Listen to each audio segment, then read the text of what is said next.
What's up guys, my name is Ace, and welcome to today's episode of Spawn Guides, the series where I cover all of the most common spawns and how they behave on every map in Call of Duty Ghosts for Domination. In today's episode, we're going to be covering the second of the Invasion DLC maps, and that is Departed. Let's get into it.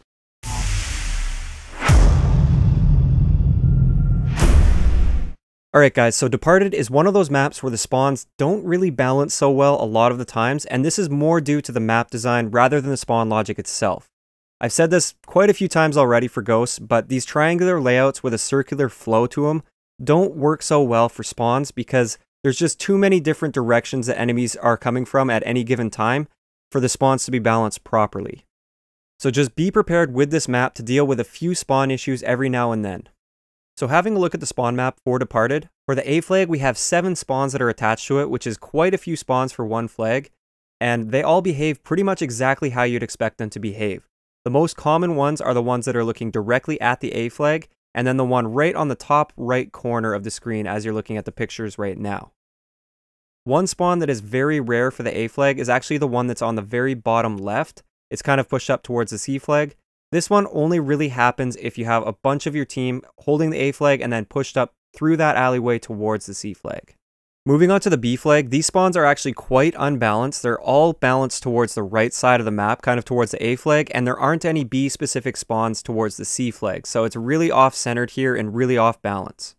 Once again, these spawns behave pretty much exactly how you'd expect them to behave. There is the one that's on the street. It's kind of the bottom middle one as you're looking at it now. That one is not very common just because it's almost always blocked off by a line of sight because it's right out in the open, right in the middle of the map. But the other ones are all relatively popular. For the C flag, we only have 5 spawns that are specifically attached to this flag, and they're actually balanced quite nicely, but one thing about them is they're all inside buildings or around corners, and there's lots of little alleyways and lots of ways to block off lines of sight to those spawns.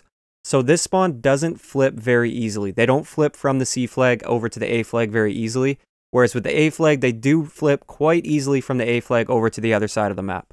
And the simple reason for this is if one player is pushed right into the C spawn area, it's impossible for him to get a line of sight on a bunch of the C spawns. The most he'll ever see is maybe 2 of the C spawns out of the 5. One thing to keep in mind is the spawn that is inside the building near the C flag, that's on the bottom level and not the top level, so just be aware of that. Alright, so finally we have the one shared spawn on this map, and this is a very important and very popular spawn. This one most commonly happens when you hold the C and the B flag, but it will happen if you only hold the C flag, and it will happen if you only hold the B flag, depending on where your teammates are anchored to. Now, if you remember, I just said that it's easy to flip enemies from the A flag to the other side of the map. This is the spawn that they will flip to almost every single time. I've seen this happen several times in my analysis of the spawns, so it almost always happens when you flip the enemies from the A flag, they'll spawn at this shared spawn as long as it's safe. So keep that in mind. If your enemy holds the A flag and you hold C and B and you're putting a lot of pressure on that A flag, just be ready for enemies to start spawning at this shared spawn. So overall, before we wrap this up, I have a really big tip for you guys if you're playing Domination. Try to hold the A and the B flag. It's really easy to contain the enemy team in the C spawns, but it's not so easy to contain them at the A spawn if you're trying to hold C and B or A and C. It's really hard to contain them at the B flag, and that's just because the spawns are balanced more towards the right side of the map between B and A. So just try to keep your enemies at the C flag. So that's pretty much it for Departed. Be ready for some weird spawns on this map because like I said, just the way it flows, it doesn't balance so well as far as spawns go. If you enjoyed the video, a like rating is always appreciated, and don't forget to subscribe for more if you haven't already. I'll talk to you guys next time.